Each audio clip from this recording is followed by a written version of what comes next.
So it looks like Ty Lue defends Kawhi Leonard in regards to all the slander that's being put his way, along with Paul George as well, but mainly defends Kawhi Leonard because, you know, people like Stephen A. Smith have came out and said, negative things about Kawhi Leonard and, his game overall, him as a player and a superstar. And, Kendrick Perkins and a few others have chimed in and said some things as well, Colin Cowherd and all them, but nobody really knows the real situation. Kawhi really has injuries. He really has knee problems. He's had that for a while now. It's not really rocket science. It's not new to anybody. Everybody has known that.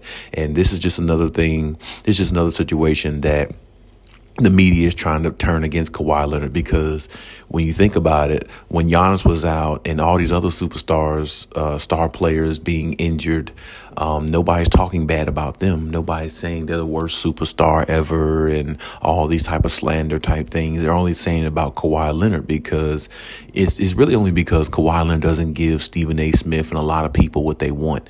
They want to interview with Kawhi Leonard. They want to sit down with him one-on-one, but Kawhi doesn't give a lot of those media people any outlets to anything that he's doing or any outlets to any of his business. And that's the reason why a lot of media people are against Kawhi Leonard, because he's not the superstar they want him to be. He's a different type superstar on his own terms, on his own time.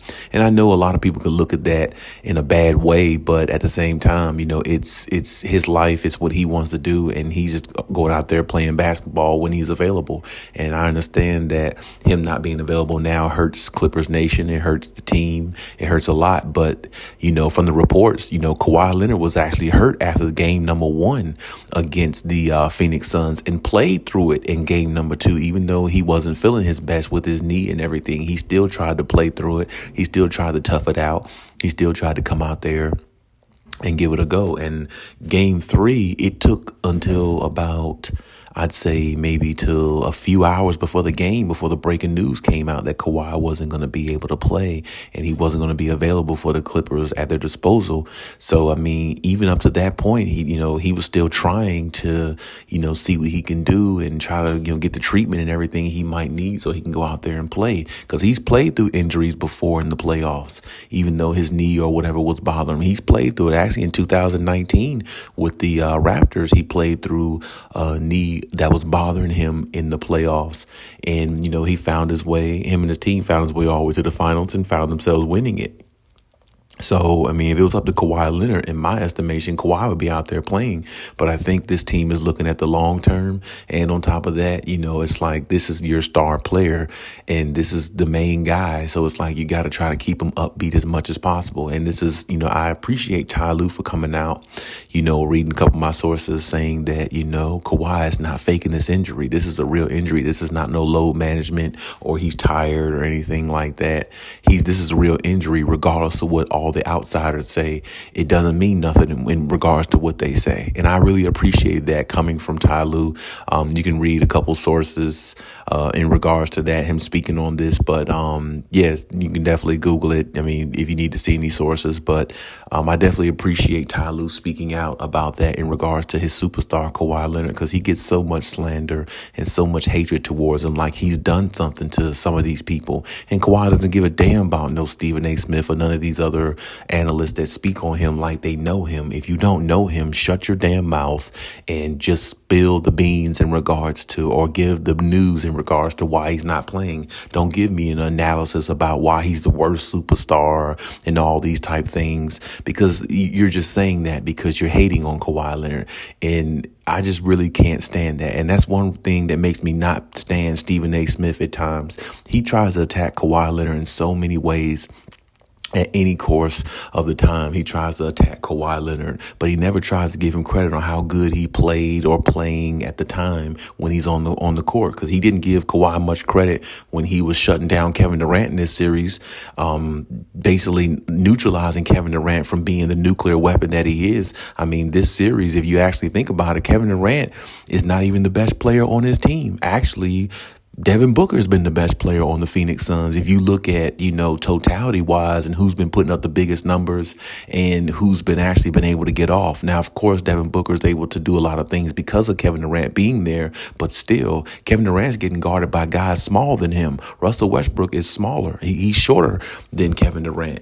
Actually, Kawhi Leonard is shorter than Kevin Durant. So arm length, lengthwise, all that, he's being guarded by somebody smaller than him where he should be able to take advantage. Now, Kawhi Leonard's a different animal on defense. We saw Kawhi strip KD, go on the fast break, dunk it, and pass him the ball. Like, here, you hold that. You see what I'm saying? Because Kawhi is just on that level defensively that no other player is, especially when it comes to playoff time. So, we know what Kawhi can do, but I've been very surprised to see how good Russell Westbrook has been faring against Kevin Durant when he's matched up with him, guarded him, on the perimeter or wherever Kevin Durant is at on the floor. So, it's a collective effort by the Clippers, but regardless, my point is nobody says anything about other players and things like that. Now, Kevin Durant just muffed and missed on a situation with the Brooklyn Nets where he had a big three with him, Harden, and Kyrie Irving, and I don't hear nobody talking about Kevin Durant being the worst superstar ever, things like that, and how he couldn't get it done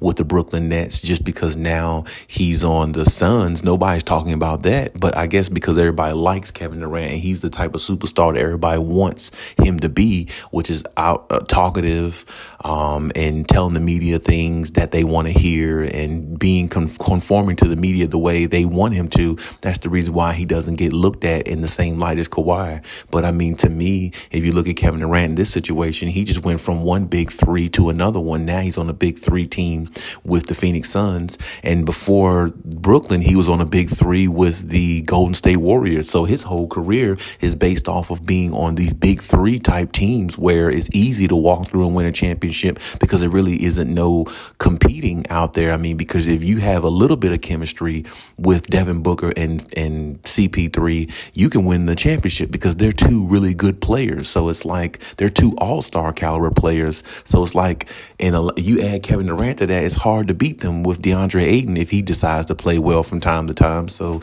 it's like, how come you don't hear slander towards any other superstars who are out? You always hear towards Kawhi Leonard because everybody dislikes, or it seems like a lot of people dislike Kawhi Leonard in his ways and in the way he goes about doing things. And it seems like most analysts dislike or have a hatred towards any, in anybody that represents the Clippers or the Clippers itself. So they give Ty Lue all this credit and all this other stuff. And granted, rightfully so, Ty Lue has been a good coach, whether he's had his superstars or not. And I do agree with Kendrick Perkins on some things. He said that it's unfair that Ty Lue has not had a chance to have both of his superstars available at his disposal so he can really put this team together and put, together a run for this team along with their superstars to go to the NBA Finals and win it all. And now they're on the brink of elimination.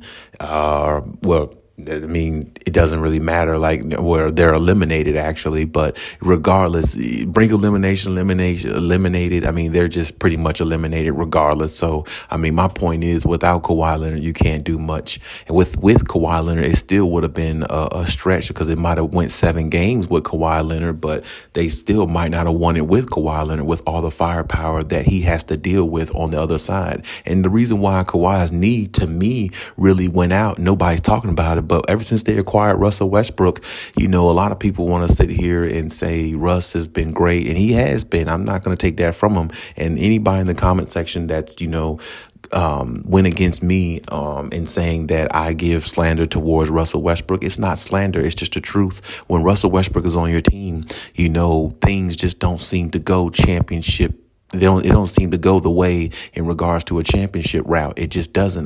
No matter how. Kevin Durant was with the guy for like a decade, couldn't win a championship. So, it's like it must be a curse with him on the team or something like that. And you don't have to believe me. You don't have to take that to heart or anything. But everywhere Russell Westbrook goes, he has moments where he looks good, but it never results into a championship. That's got to mean something. So no matter how good Russ is playing or not playing, them not winning is everything. It doesn't mean nothing. If Russell Westbrook has 50 points tonight or the next night or the night after that, it doesn't matter. If the Clippers lose, he didn't do a damn thing. And that's the way you have to look at it in the playoffs. So anybody that says, oh, well, you're slandering Russ, I'm not slandering Russ. I'm just saying I don't care how many points you have. If you don't win that game, it doesn't matter. Nobody gives a damn because you lost. And if he's not helping them win, well, that's not helping the Clippers. And ever since Russ been on this team, I just really had this weird feeling, man, that I don't feel like Kawhi has been mentally checked in with this team. I feel like Kawhi's had moments where, he's doing what he got to do to be the superstar for the team. But I don't really feel like Kawhi feels mentally comfortable with the Clippers because, I don't think it was Kawhi's decision to go with Russell Westbrook because now the Russell Westbrook's off the Lakers. Look how good they look. They're about to go to the second round, possibly, and move up and possibly maybe even go even further if they get past the Denver Nuggets, and the Clippers are stuck in the first round or were stuck in the first round with a Phoenix Sun team that they were overmatched by. And the fact that Paul George wasn't there, it definitely made it hard on them, but it makes it even harder, of course, that Kawhi wasn't available either. So, when you think about that in its entirety, it was just, the Clippers were backed into a corner and they had no choice but to do what they had to do and roll without their superstars. But it just seems like the same old thing. But even still, I'm glad that Ty Lue decided to, amend or, speak on, Kawhi Leonard's behalf, that he's not faking this injury is really real. And Kawhi is really locked in with the team. But, it's just that his knee has failed him. And, hopefully he can get past this. And it's nothing really major, I don't believe. I just heard it was some swelling in his knee that won't go down because he put a lot of extra pressure on it. And he fell a certain way in game one. He fell awkwardly in game one, but he still played through it. He came through in game two and still dropped like 33 points. You know what I'm saying? So it's like, he's tried to play through it, but he just couldn't. And like I said, it's a lot guarding 3-star players on the other team and putting up 30 plus points and be efficient and try to put this team on your back because you don't have Paul George's help and you got the help of a Russell Westbrook who's hit or miss at times. You don't know what you're getting out of him. Then some of the turnovers that he has at times really just is deflating. Even though the Clippers, like if you look at game two, there were a few times where the Clippers had, a good momentum stride going, but Russ commits 2 turnovers back to back, like boneheaded plays, and it just kind of throws off their momentum, their rhythm, and the Suns just feed off of that and they just run with it and they win the game, and it's tied 1-1 going back to LA, whereas LA possibly could have stole 2 games if they had more control of their offense and not having a bunch of boneheaded plays happen at times where it's just hard to overcome, and nobody wants to speak on that. But think about it: if Russ didn't have those moments, if he's not known for the moments, why hasn't he won a championship yet? Because those moments seem to hurt when you're trying to win championships, because turnovers are huge in the playoffs. We all know that. So every turnover you make in the playoffs costs you, because every game in the playoffs comes down to the wire, and you have to be able to execute plays at a high level because every possession counts. A lot of games in the playoffs come down to one possession, free throws and things like that. So turnovers, anything like that hurts times 2, especially when you're the underdog in a situation. And Kawhi having Russell Westbrook as the second best player, and because Paul George isn't there, that's a huge ask of Kawhi Leonard to hold everything down. Why he got a guy who's uncontrollable with the ball and make mistakes at the most unopportune times, even though he is playing halfway good, which is Russell Westbrook.